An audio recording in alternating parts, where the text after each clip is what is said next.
हमारे साथ मौजूद हैं the most known face for media advocate Tahir Mahmood Raja Sahab. इनसे बात करते हैं और पूछते हैं कि 2025-2026 के जो इलेक्शंस हैं बार एसोसिएशन टेक्सला के, उस पे इनके ग्रुप की क्या तैयारी है?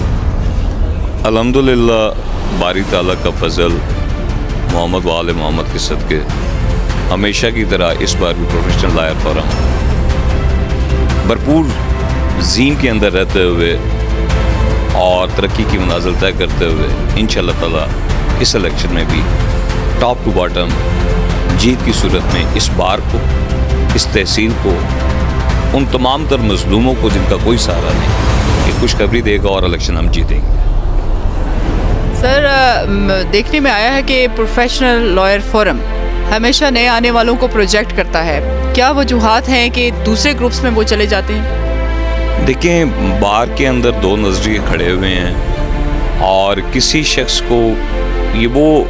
आज़ाद लोग हैं जो डबल ग्रेजुएट्स हैं, किसी को पाबंद नहीं किया जा सकता। और कोशिश ये होती है प्रोफेशनल लॉयर फोरम की कि वो आने वाले तमाम तर लोगों को, चाहे वो एक दिन का भी लॉयर है तो हमारे लिए वो बायस तकरीम है, वो बार का मेंबर है,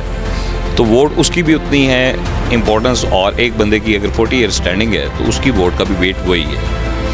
जहाँ तक आपने कहा कि वो प्रोजेक्शन होने के बाद वो दूसरे ग्रुप में चला जाता है, तो शायद उसका नज़रिया यहाँ हमारे साथ, उसका मेंटल अप्रोच लेवल जो है वो उसको मीट नहीं कर रहा होता, तो वो ये शायद वो समझता है कि शायद वो दूसरी साइड पे जाए तो उसकी वहाँ पे बात बन जाए। लेकिन यहाँ पे जो मेन पर्पस है बार की पॉलिटिक्स का, क्योंकि जमहूरियत का हसन आपको सिर्फ और सिर्फ बार के अंदर मौजूद मिलेगा, चाहे अमरीत का दौर हो चाहे जमहूरियत का दौर हो, हर साल बार में बग़ैर किसी तातल के इलेक्शन का जो है वो ताज और सेहरा जो है वो पहनाया जाता है। और दोनों साइड से हमेशा एक ही चीज़ जिस पे फोकस किया जाता है, for the welfare of the bar, for the welfare of the lawyer, for rule of law, for supremacy of the constitution, यही मैनिफेस्टो होता है दोनों साइड के कैंडिडेट्स का। और फिर एक चीज़ जो बड़ी इम्पोर्टेंट है वो मैं आपको शेयर करता चलूँ। एक बार के अंदर एक बड़ी, जब हम 2004 में इस शोबे में आए, हम सुनते थे कि बार का फैसला जो होता है वो बिल्कुल दुरुस्त होता है। और ये खूबसूरती होती है वकला के अंदर कि इलेक्शन डे के रिज़ल्ट के बाद फौरी बाद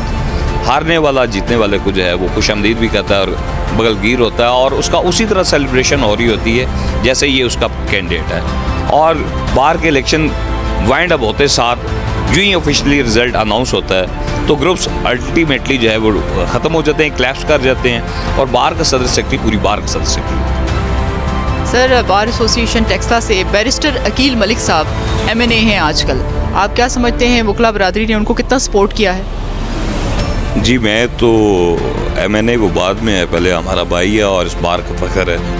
और खराज तहसीन पेश करूँगा। आज आपने उसका ज़िक्र खैर किया, तो मैं आपको ज़रूर ये रिक्वेस्ट भी करूँगा कि सोलर सिस्टम का जो प्रोजेक्ट था, जो उन्होंने डेडिकेट किया अपने फादर के नाम, और हकीकी मानों में जो उस्ताद होता है वो आपका रियल फादर तो उसको नहीं, लेकिन स्पिरिचुअल फादर वो होता है। तो शेख मोहम्मद यकूब साहब यहाँ के सीनियर लॉयर हैं, उनको उन्होंने डेडिकेट किया और उसका अमली जामा उसको पहनाया जा चुका है। वायर सिस्टम भी मौजूद है यहाँ पे इंशाअल्लाह ताला पूरी बार के लिए। और ये देखें, आज अगर आप मेरे ऑफिस की लुक लें आपका कैमरा, तो इस टाइम भी लोड शेडिंग की जो मसाइल हैं वो हैं। तो इंशाअल्लाह ताला बार के वकला का जो एक दरीना मसला था इलेक्ट्रिसिटी का, वो सोलर की सूरत में इस मरबा इसी वीक से इंशाअल्लाह ताला वो पाया तकमील तक पहुँच चुका, और उसकी इनाग्रेशन ऑन होने की सूरत में हम आपको एडवांस ये कह रहे हैं कि वो इसी वीक में 2025 का तोहफ़ा जो है बार के तमाम तर वकला के लिए मिलेगा।